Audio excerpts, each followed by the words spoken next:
Welcome to BGN Telugu updates.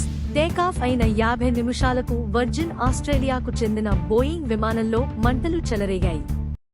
దీంతో కాసేపు ప్యాసింజర్లు తీవ్ర ఆందోళనకు గురయ్యారు.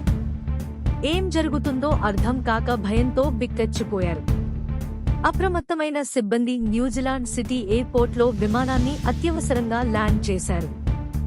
మంటలు చెలరేగడానికి గల కారణాలు తెలియరాలేదని న్యూజిలాండ్ ఎయిర్పోర్ట్ ప్రతినిధి ఒకరు తెలిపారు. ప్రయాణికుల సంఖ్య కూడా తెలియలేదని చెప్పారు.